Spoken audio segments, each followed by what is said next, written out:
pas justice. Qui pourra parler de ses enfants?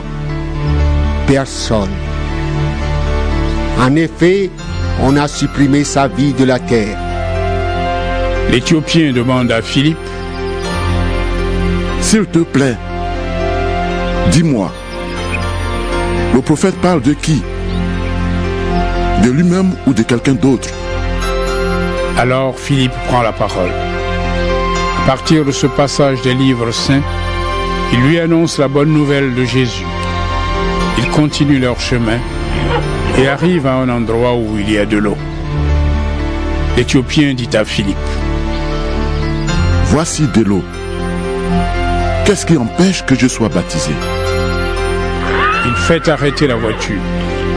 Philippe et l'Éthiopien descendent tous les deux dans l'eau et Philippe le baptise. Quand ils sortent de l'eau, l'Esprit du Seigneur enlève Philippe. L'Éthiopien ne le voit plus, mais il continue son chemin tout joyeux. Philippe se retrouve à Azote, puis il part pour Césarée.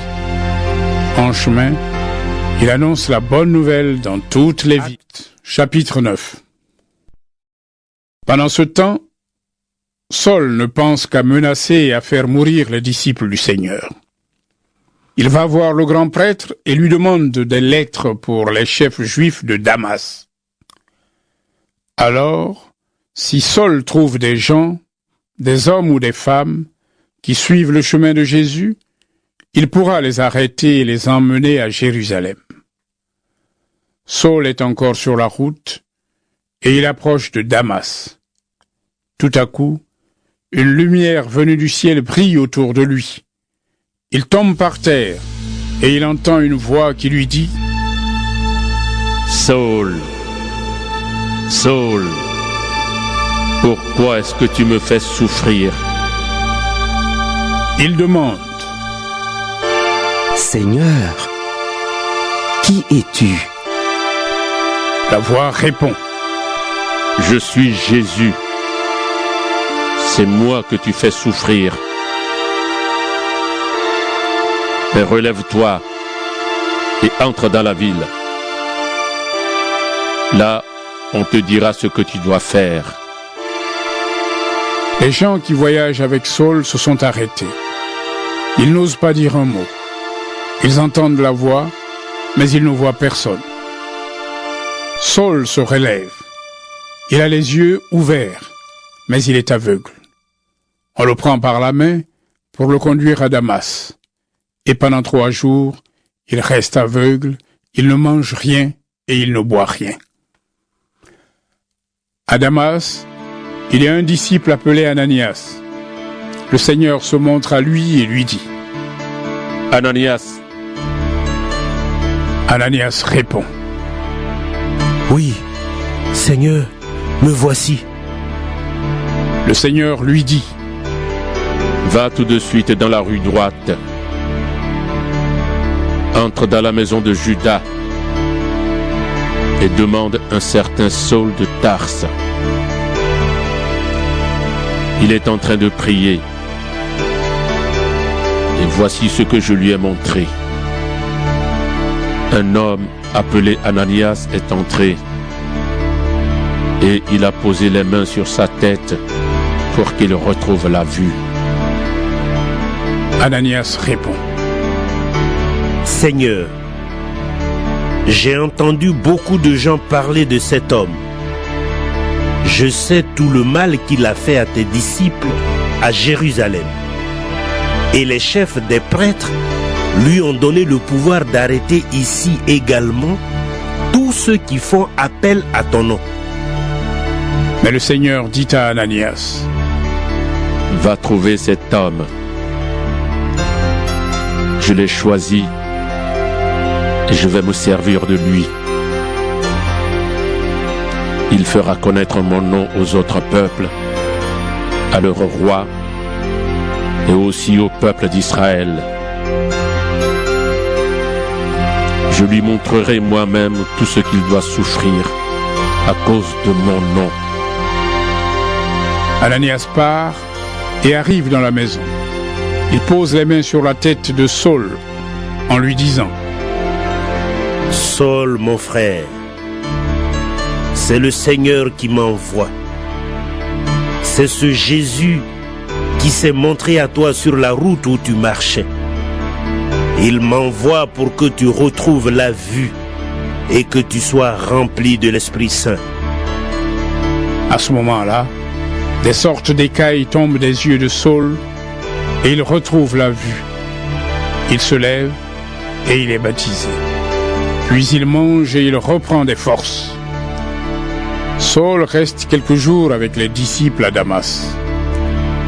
Il se met aussitôt à annoncer dans les maisons de prière des Juifs: Jésus est le Fils de Dieu. Tous ceux qui l'entendent sont très étonnés et ils disent: Mais cet homme-là, c'est bien lui qui faisait souffrir à Jérusalem ceux qui prient au nom de Jésus. Il est même venu ici pour arrêter les croyants et pour les amener au chef des prêtres.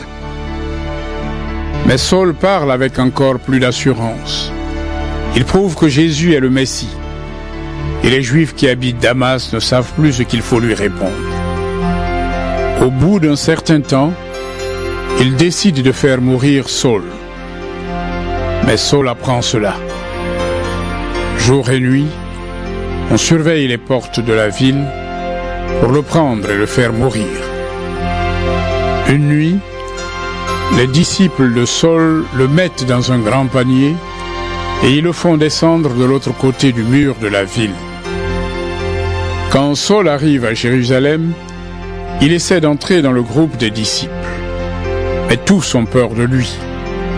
En effet, personne ne croit que Saul est vraiment un disciple. Alors Barnabas le prend avec lui et il l'emmène voir les apôtres. Barnabas leur raconte ceci. Sur la route, Saul a vu le Seigneur et le Seigneur lui a parlé. À Damas, Saul a annoncé avec assurance la bonne nouvelle au nom de Jésus. À partir de ce moment, Saul est avec les apôtres. Il va et vient avec eux dans Jérusalem. Il annonce avec assurance la bonne nouvelle au nom du Seigneur. Il rencontre les Juifs qui parlent grec et discute avec eux. Mais eux cherchent à le faire mourir. Quand les croyants apprennent cela, ils conduisent Saul à Césarée, puis ils le font partir pour Tars. À ce moment-là, l'Église est en paix dans toute la Judée, la Galilée et la Samarie. Elle grandit et elle vit en respectant le Seigneur avec confiance. Avec l'aide de l'Esprit Saint, les croyants deviennent de plus en plus nombreux. Pierre voyage dans tout le pays. Un jour, il va chez les croyants qui habitent à Lydda. Là, il trouve un homme appelé Énée. Cet homme est couché sur son lit depuis 8 ans. Il est paralysé. Pierre lui dit: Énée, Jésus-Christ te guérit, lève-toi et fais toi-même ton lit. L'homme se lève tout de suite. Tous les habitants de Lydda et de Saron voient cela. Alors ils se tournent vers le Seigneur. À Joppé, il y avait une femme croyante appelée Tabitha. En grec, on traduit ce nom par Dorcas, ce qui veut dire gazelle. Elle passait tout son temps à faire le bien et à aider les pauvres. Un jour, elle tombe malade et elle meurt. On lave son corps et on le met dans une pièce, en haut de la maison. Les disciples de Joppé apprennent que Pierre est à Lydda. Et Lydda n'est pas loin de Joppé. Alors ils envoient 2 hommes pour dire à Pierre: S'il te plaît, viens vite chez nous. Pierre part avec eux tout de suite. Quand il arrive, on le conduit dans la pièce en haut de la maison. Toutes les veuves s'approchent de lui en pleurant. Elles lui montrent les chemises et les vêtements que Dorcas faisait quand elle vivait encore. Pierre fait sortir tout le monde. Il se met à genoux et il prie.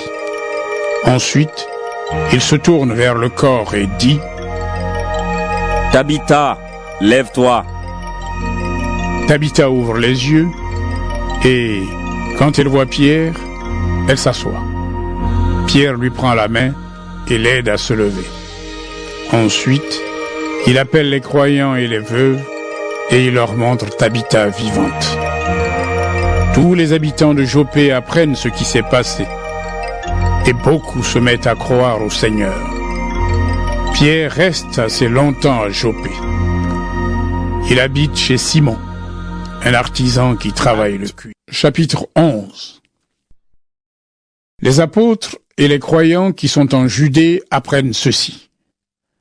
Ceux qui ne sont pas juifs ont reçu eux aussi la parole de Dieu.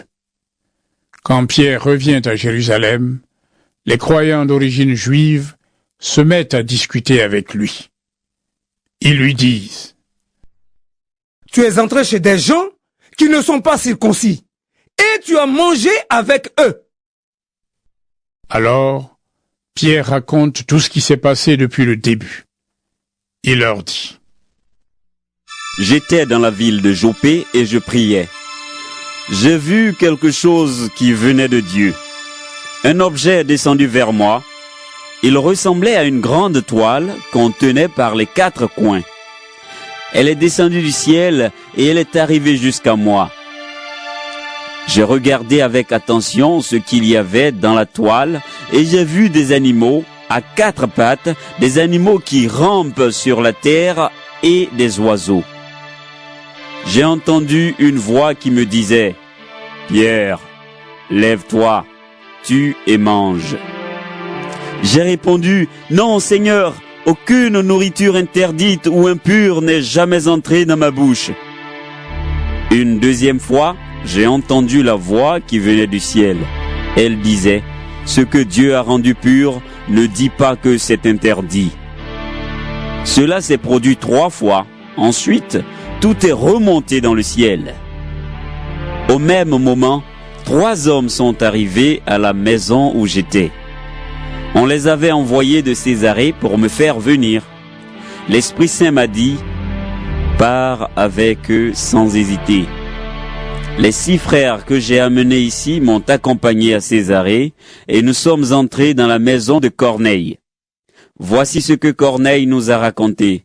J'ai vu un ange dans ma maison. Il m'a dit: Envoie des hommes à Joppé pour faire venir Simon, qu'on appelle aussi Pierre. Il te dira les paroles par lesquelles Dieu va te sauver, toi et toute ta famille. Après cela, moi, Pierre, j'ai commencé à parler à Corneille et aux autres. Pendant que je parlais, l'Esprit Saint est descendu sur eux, comme il est descendu sur nous au début. Je me suis souvenu de cette parole du Seigneur. Jean a baptisé avec de l'eau. Mais vous serez baptisés dans l'Esprit Saint. Dieu leur a fait le même don qu'à nous quand nous avons cru au Seigneur Jésus-Christ. Donc, est-ce que moi, je pouvais empêcher Dieu d'agir? En entendant ces paroles, les croyants deviennent plus calmes. Ils disent: Gloire à Dieu. Oui, c'est vrai. Ceux qui ne sont pas juifs peuvent aussi changer leur vie et entrer dans la vraie vie. C'est Dieu qui leur donne cela. Après la mort d'Étienne, on a commencé à faire souffrir les croyants et ils sont partis de tous les côtés. Ils sont allés jusqu'en Phénicie, à Chypre et à Antioche. Mais ils ont annoncé la parole de Dieu seulement aux Juifs. Pourtant, certains parmi eux, de Chypre et de Cyrène, viennent à Antioche. Et ils annoncent la bonne nouvelle du Seigneur Jésus à des gens qui ne sont pas juifs. La puissance du Seigneur est avec eux. C'est pourquoi beaucoup deviennent croyants et se tournent vers le Seigneur. Les membres de l'église de Jérusalem apprennent cela. Alors ils envoient Barnabas à Antioche. Barnabas arrive et il voit que Dieu montre son amour de 1000 manières aux croyants. Il en est très heureux. Il les encourage tous à rester fidèles au Seigneur de tout leur cœur. En effet, Barnabas est un homme bon, rempli d'esprit.